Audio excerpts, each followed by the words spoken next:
chant nouveau. Ornons le sanctuaire de nos plus belles fleurs. Offrons à notre mère et nos chants et nos cœurs. C'est le mois de Marie, c'est le mois le plus beau. À la Vierge chérie, disons un chant nouveau.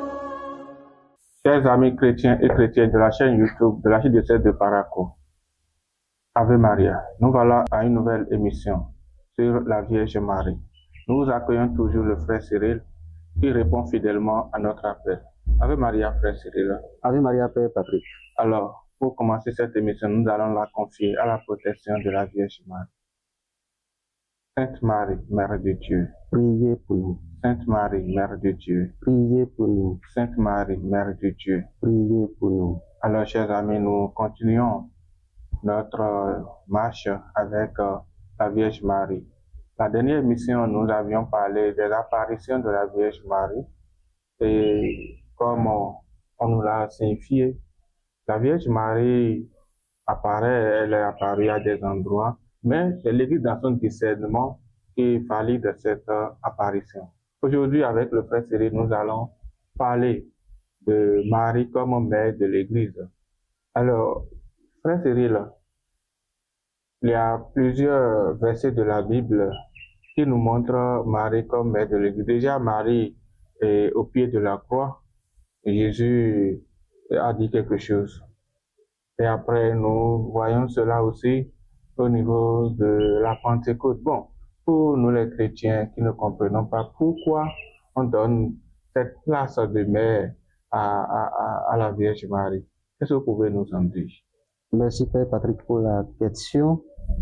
Concernant le titre de Marie, mère de l'Église, comme vous l'avez signifié, cela part déjà du pied de la croix, parce que l'Église est née de là, du fait que le Christ a versé son sang pour sauver l'humanité. C'est déjà un signe de la naissance de l'Église. Et Marie était là, au pied de la croix. Et Jésus, se tournant vers le disciple qu'il aimait, a dit, voici ta mère. Voici ta mère. C'est en même temps pour dire à tout chrétien, voici ta mère. Or, l'Église est formée des chrétiens. Les membres de l'Église sont appelés les chrétiens. Et si Jésus dit aux chrétiens que Marie est la mère, d'office, elle est la mère de l'Église. C'est le premier point. Le deuxième point, c'est à la Pentecôte.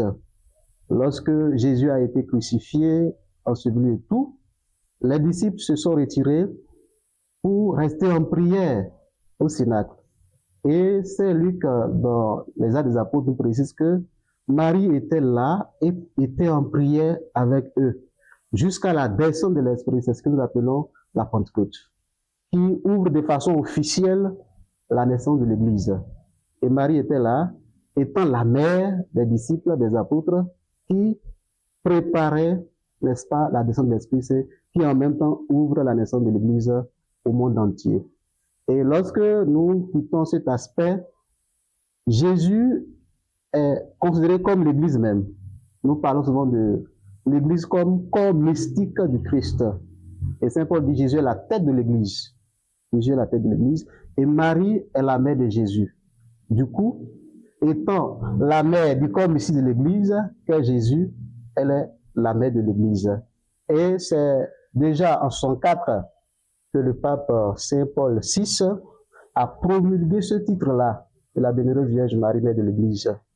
Et même si ça suscite un peu de critique, il a su ramener les cœurs à la paix. Bon, voilà, ce titre-là n'est pas nouveau, c'est juste une confirmation.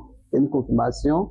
Et le pape François, l'actuel pape, donc, en 2018, en février précisément, a sorti un décret qui confirme ce titre de la Vierge Marie, mère de l'Église, en demandant à ce que dans l'Église universelle, tous les lundis, après la Pentecôte, que nous appelons lundi de Pentecôte, soit célébré le titre de Marie, mère de l'Église.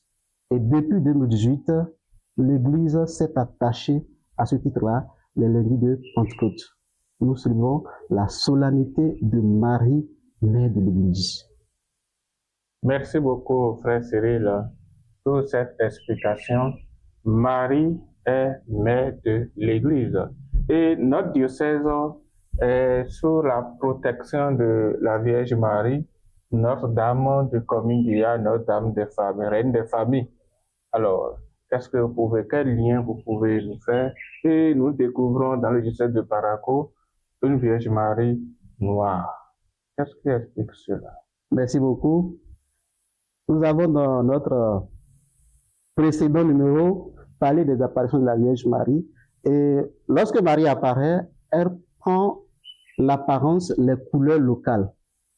Et donc, nous avons dans notre diocèse Marie en couleur locale, représentée en une femme bariba, purement bariba, noire, africaine, pour signifier le sens même de l'inculturation de la bienheureuse Vierge Marie. Pour dire que Marie apparaît dans un milieu, elle prend les apparences et les couleurs de ce milieu-là. Donc, c'est déjà un pas dans l'inculturation de notre diocèse et nous l'appelons sous le vocable Marie, Notre-Dame de Cominguia, Reine des familles, pour lui confier toutes les familles de notre diocèse. Alors, c'est aussi pour dire, elle est la mère de l'église locale qui est à Paraco. Voilà. Alors, vous avez parlé des apparitions. Bon, je ne crois pas que la Vierge Marie est apparue déjà à Paraco. Mais je comprends le fait que vous voulez dire que la Vierge Marie s'est faite africaine, s'est faite une femme bariba, pour être plus proche des populations, parce que comme nous le savons, Paraco est un milieu un peu plus bariba. Exactement. Et nous rendons grâce au Seigneur pour cela.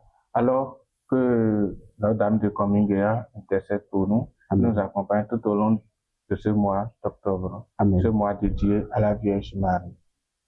Amis auditeurs, chers amis de la chaîne YouTube, merci de nous avoir suivis. Nous vous disons à la prochaine.